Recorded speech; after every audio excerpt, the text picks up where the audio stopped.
surat ke-59 ayat ke-18. Ya ayyuhalladzina amanu taqullaha wal tanzur nafsum ma qaddamat lighad wattaqullaha innallaha khabirum bima ta'malun. Wahai orang-orang yang beriman, bertakwalah kepada Allah dan hendaklah setiap orang memperhatikan apa yang telah diperbuatnya untuk hari esok, yakni akhirat, dan bertakwalah kepada Allah. Sungguh Allah Maha mengetahui terhadap apa yang kamu kerjakan. Ya, ini ya Bapak, Ibu, dan semuanya. Ayat yang pendek ini kata takwa diulang 2 kali. Ya, pentingnya orang yang bertakwa. Takwa itu apa? Iman dan amal soleh. Takwa sama dengan iman dan amal soleh. Iman dan amal soleh sama dengan takwa. Ya, ayat ini dalam surat Al-Asr ayat 18. Ya, ayat yang pendek kata takwa diulang 2 kali. Ya ayyuhalladzina amanu taqullaha. Orang-orang yang beriman, bertakwalah kepada Allah.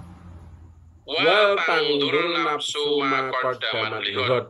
Dan hendaklah setiap diri kita masing-masing. Ya, karena nanti di akhirat pada saat di alam di akhirat nanti, ya semua dengan sibuk dengan urusannya sendiri-sendiri. Ya,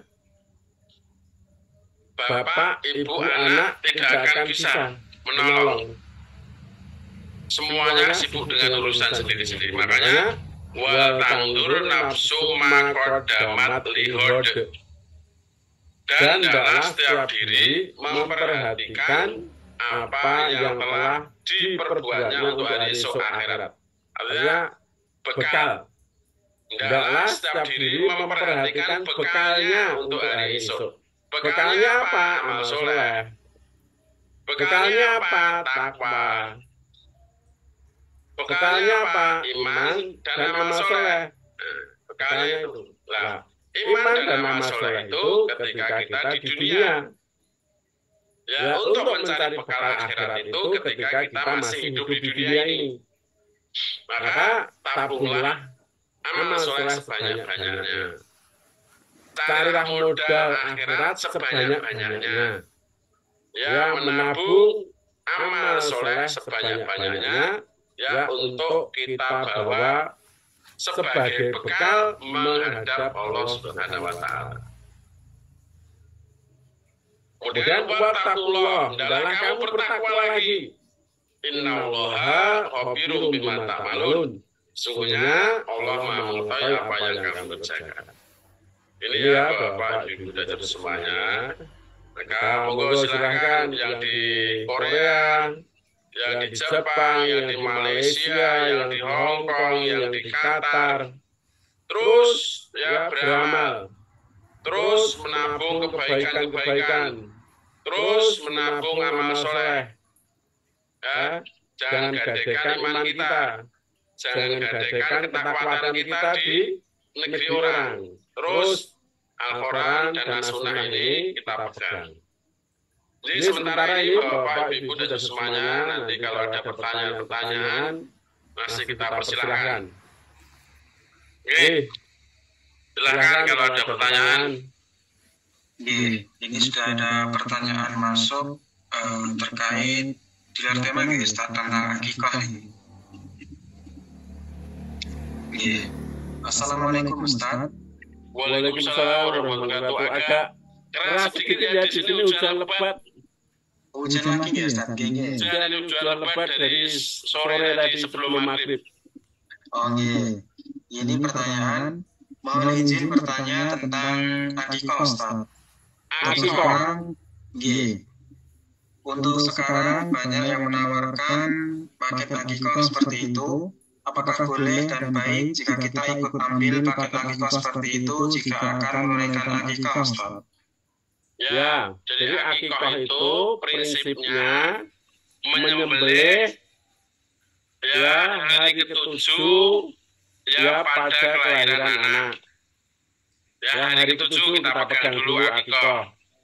Yang kedua, ya, kalau lahir laki-laki maka menyembelih 2 ekor kambing. Kalau yang lahir perempuan, ya menyembelih 1 kambing. Nah, penyembelihan ini diserahkan kepada ya tadi apa istilahnya paket akikoh ya atau boleh saja yang penting kita tahu kambingnya ya kemudian harganya sekian ya disembelihkan kemudian ya mungkin dibagi ya sebenarnya akikoh itu memang paling bagus dibagi daging mentah. Tapi kalau dibagi daging yang sudah matang boleh nggak? Boleh saja maksudnya boleh. Tapi alangkah bagusnya misalnya kita bagi di tetangga dekat kita itu daging mentah.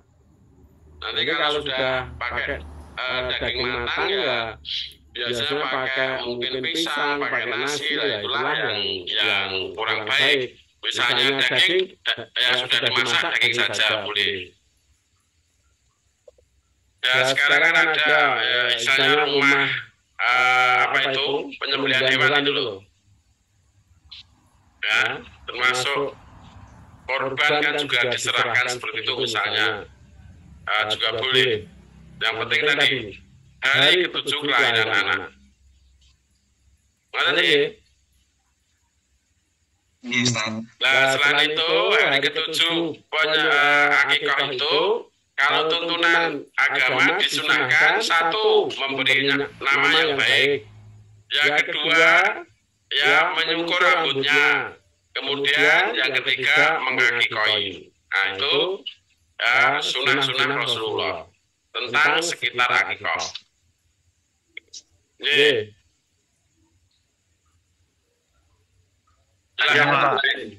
Selanjutnya Mas Faisal monggo. Tentang kesehatan, Pak. Kesehatan silakan. Kan saya ngasih oleh-oleh ke orang tua ngirim ginseng bubuk, Pak. Itu kalau buat kesehatan itu cara konsumsinya gimana ya, Pak? Ginseng bubuk ya seperti kopi. Buat obat itu gimana, Pak? Bisa nyembuhin apa gitu? Ya kalau ginseng kan diminum. Kalau bentuknya seperti powder, bentuknya adalah bubuk ya diminum seperti kopi. Untuk kopi, untuk teh atau yang lain. Dibuat campuran gitu, Ustaz. Gimana? Berarti dibuat campuran gitu, Pak Ustaz. Ya mungkin ginsengnya sedikit saja. Ya seperti kopi, seperti membuat kopi, tapi sedikit saja. Tidak dicampur ginseng saja tunggal. Ya nanti kalau dicampur kopi itu malah justru meniadakan khasiatnya. Khasiat dari ginseng itu nanti berkurang kalau dicampur kopi atau dicampur teh. Ginseng ya. Jadi diseduh ya. Terima kasih, Pak. Sama-sama. Assalamualaikum. Waalaikumsalam warahmatullahi wabarakatuh. Silakan yang lain. Bu Nino, silakan. Terima kasih atas kesempatannya buat saya. Assalamualaikum, Ustaz. Waalaikumsalam warahmatullahi wabarakatuh. Silakan Bu Kinanti. Ini matur nuwun izin bertanya. Ini tentang sholat kami pada waktu itu musyafir. Ya. Nah, terus kami ke masjid. Pada waktu masuk masjid itu kami memang sepakat kan bersama rombongan gitu, sepakat ingin mengadakan sholat maghrib dan isya jamak qashar di masjid itu. kebetulan waktu itu saling kan karena nunggu wudhunya antre ramah kan, jadi udah mendekati isya gitu. Akhirnya kami sepakat ya udah niatnya jamak kosor jamak kasih jamak takir maghrib dulu kan. Kalau maghrib kan harus full, tidak boleh di kosor. Jadi buru-buru. Terus satu di antara kami itu sebagai imam. Jadi niatnya sepakat kita niat jamak takhir. Jamak takhir artinya nanti jamak di waktu isya. Terus udah dilaksanakan sholat maghrib berjamaah kan. Habis itu kami belum salam itu, belum selesai sholat maghrib kami, tiba-tiba azan berkumandang di masjid itu. Kami juga nggak sempat lihat jam gitu kan. Terus akhirnya kami selesaikan. Terus karena udah dimulai, begitu kami selesai sholat, udah dimulai sholat isya di jamaah tempat masjid itu, jadi kami ikut bergabung dengan jamaah di masjid itu. Jadi kami di antara kami bilang ini, kita gabung aja, kita nggak boleh ngadakan dua jamaah dalam satu masjid. Saya bilang begitu, kita gabung aja. Terus pada bingung, niatnya gimana? Ya niat isya berjamaah, kita kan memang ada waktunya, ini waktunya sholat isya. Jadi niatnya nggak di jamaah dan kita tamam aja. Saya bilang begitu. Terus setelah itu jadi perdebatan. Jadi niatnya kita nggak niat jamak kah? Jadi saya hanya sebisa saya jelaskan, ini kan udah waktunya sholat isya dan kita kan ikut jamaah setempat, jadi niat kita biasa jamaah sebagai makmum. Saya nyerahkan kayak gitu. Nanti untuk lebih jelasnya saya mau tanya sama Ustadz, saya bilang gitu kan. Nah itu saya mohon penjelasannya dari Ustadz, bagaimana apakah ini salah tentang niat tadi dan pelaksanaan sholat yang kami lakukan itu secara rombongan kurang lebih sekitar 30 orang itu. Jadi mohon tausiahnya bagaimana yang sebenarnya, niatnya bagaimana gitu, karena ada kawan yang nanya niatnya gimana gitu. Itu tadi penjelasan saya kayak gitu, tapi saya masih ragu. Terus satu lagi Ustadz, tentang materi yang tadi Ustadz uraikan itu di poin yang kedua bahwa kita tidak boleh sebagai seorang zuhud tidak boleh menumpuk harta. Itu secara penjelasannya terperinci itu bagaimana Ustadz? Apakah gini, saya kan orang swasta, jadi saya menyadari kami umur kan udah mulai lanjut gitu. Jadi saya kalau ada lebih gitu saya nabung untuk hari tua di saat nanti kami udah pensiun, karena kami swasta kan nggak ada dana pensiun gitu. Jadi kami nabung dari sekarang. Apakah itu termasuk numpuk harta Ustadz? Tapi kalau masalah zakat tetap kami bayar zakat sebagai infak wajib kami tunaikan dengan seharusnya gitu. Bagaimana Ustadz mau tausiahnya? Kami menyadari kami orang swasta, kami nggak punya usaha, jadi di waktu kami pensiun nanti nggak mau merepotkan siapapun gitu, nggak mau jadi beban siapapun. Jadi kami ingin mandiri sampai akhir hayat dengan cara menabung. Apakah itu termasuk numpuk harta Ustadz? Mohon tausiahnya. Terima kasih. Assalamualaikum. Waalaikumsalam warahmatullahi wabarakatuh. Nanti ya, jadi niatnya jamak khosor. Jadi jamak itu menggabungkan ya antara dua sholat. Khosor itu artinya meringkas. Yang 4 jadi 2, itulah khosor. Nah, jamak khosor itu adalah sebagai ruksoh. Sebagai ruksoh artinya keringanan. Boleh diambil, boleh tidak. Ya. Boleh diambil, boleh tidak bagi orang musafir. Tadi memang niatnya jamak khosor. Tapi setelah selesai maghrib, kemudian adzan, kemudian qomat. Ya, sebaiknya memang menggabung. Tapi sholat kita tamam, jadi tidak jadi dikosor, hanya jamak saja. Jamak saja tidak dikosor. Ya, jamak jamak terakhir antara maghrib dan isya ya dilakukan di waktu isya. Itulah jamak. Jadi menggabung waktu sholat antara maghrib dan isya. Jadi tidak dikosor. Sudah betul, jadi sudah ikut imam di situ menggabung karena di dalam satu masjid tidak boleh ada dua imam kecuali nanti misalnya begini ya, misalnya jamak terakhir lagi, misalnya jamaah di masjid itu sudah selesai, isyanya sudah selesai, kemudian rombongan tadi baru menunaikan maghrib dan isya, itu boleh. Ya, jamak kosor. Itu sudah betul itu tadi.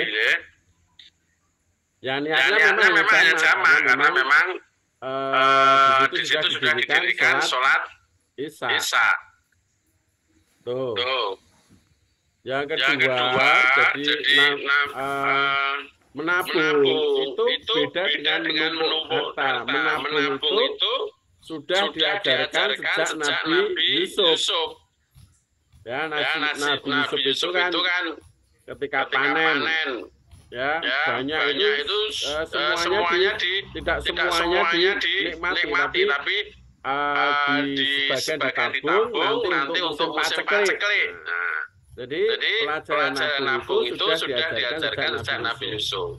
Gak apa-apa karena memang hari tua mungkin sudah pensiun, sudah tidak kuat bekerja seperti ketika muda. Ya nanti kalau mungkin sakit, kalau mungkin ya memerlukan sesuatu, ya itu ada cadangan, ada tabungan. Itu boleh saja. Beda antara menumpuk harta dengan menabung. Kalau menumpuk ini ya istilahnya memang ya apa harta itu tidak dinikmati gitu loh. Misalnya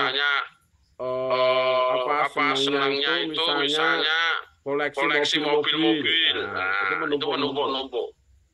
Ya, koleksi mobil, koleksi rumah mewah misalnya. Nah, itu namanya menumpuk. Kalau ini menabung kan beda. Jadi itu mungkin nanti yang lain silakan. Mohon maaf Ustaz, nambah dikit. Karena ada kawan tuh nanya tentang niat sholat. Kan awalnya waktu maghrib jamaah. Kami itu awalnya pertama kami niat dalam hati kan niat jamak akhir gitu kan. Nah terus abis itu kan kita bergabung dengan jamaah yang setempat itu yang untuk pelaksanaan sholat isya itu niat dalam hati gimana Ustaz? Ya, berarti niatnya jamak saja tidak dikosor. Niat jamak sholat isya jamak makmum. Ya, jamak antara maghrib dan isya itu namanya jamak. Kalau dikosor itu diringkas 4 jadi 2 itu kosor. Iya, makanya saya bilang sudah jadi namanya niat itu di dalam hati tidak harus dilafalkan. Jamak gitu. Jamak.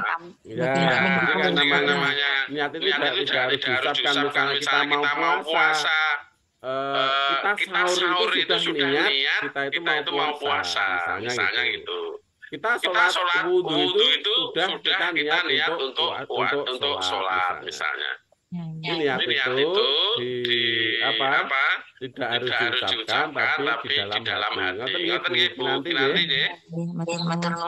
berarti nabung itu tidak termasuk harta ya Ustaz ya itu. Insya Allah namanya menabung untuk hari tua kan. Semuanya malah kita disuruh untuk menabung ya. Karena di hari tua itu yang terjadi apa kan kita tidak tahu. Oh iya Ustaz, ingat saya. Ini Ustaz, apa masalah zakat itu? Ini ada yang dulu ya, yang rumah sarah dulu ya, yang sudah resen ya. Kesempatan ya, yang kasih kesempatan nanti jangan dimonopoli nanti saya hanya bikin nanti saja gitu. Itu yang rumah sarah dari anak juga resen. Assalamualaikum Ustaz. Waalaikumsalam warahmatullahi wabarakatuh. Ini Ustaz, saya mau nanya, nanya, mungkin ada ada kaitannya dengan parenting gitu. gitu. Oh, parenting ya. Oke.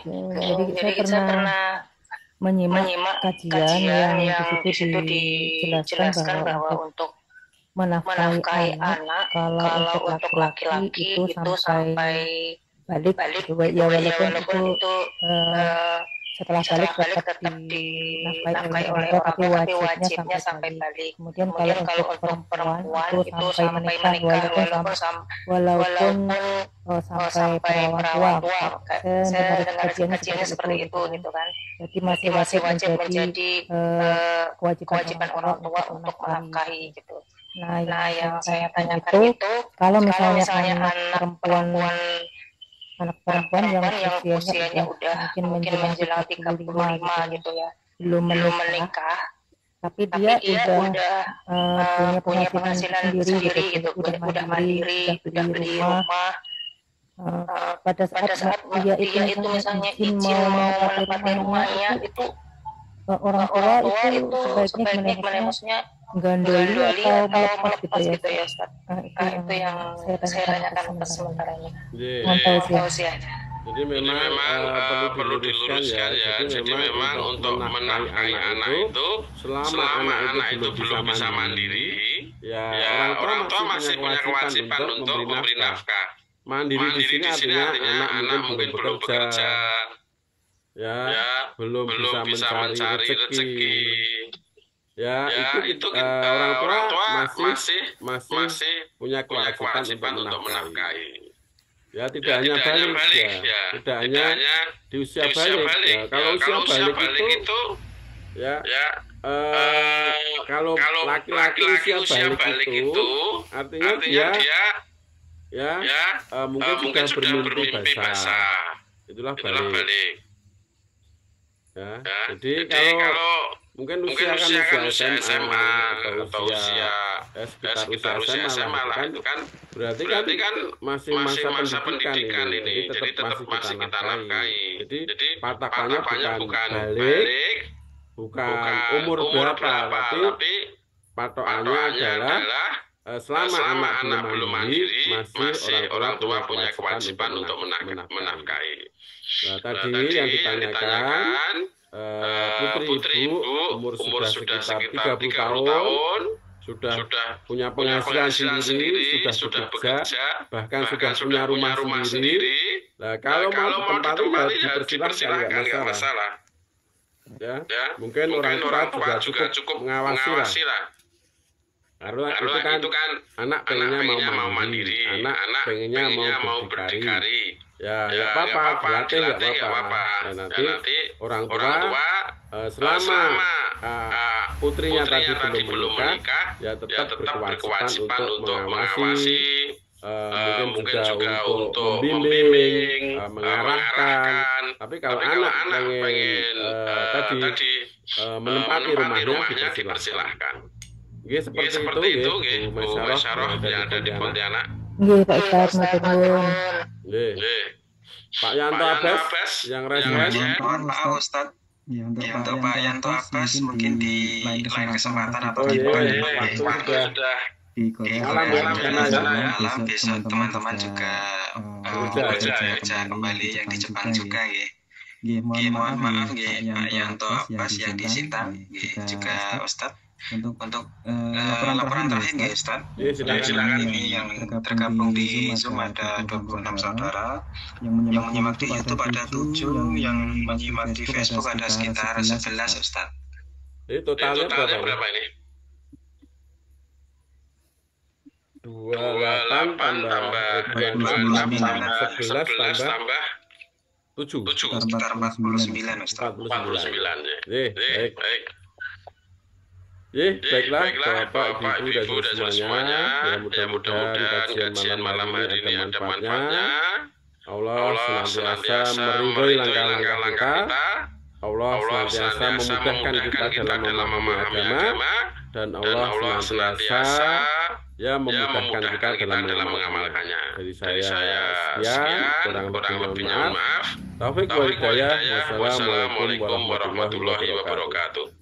Waalaikumsalam warahmatullahi wabarakatuh. Terima kasih, Terima Ustaz. kasih Ustaz Jafar untuk tausiah pada malam hari ini, dan kami mohon maaf sekali untuk Pak Yanto Abbas karena sudah resen, jadi di-ending dulu ya untuk pertanyaan secara langsung. Insya Allah di lain kesempatan karena di Korea juga sudah cukup malam, dan Jepang juga besok teman-teman juga lanjut bekerja atau beraktivitas kembali. Untuk kajian pada malam hari ini akan kami akhiri. Banyak kurangnya kami mohon maaf. Wabillahi taufiq wal hidayah. Wassalamualaikum warahmatullahi wabarakatuh. Waalaikumsalam warahmatullahi wabarakatuh. Amin. Minggu depan insya Allah saya mau bertanya.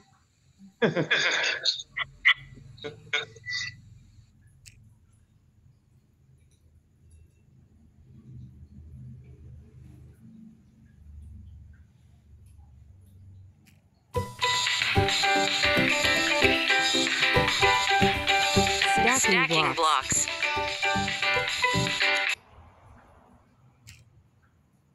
Shopee.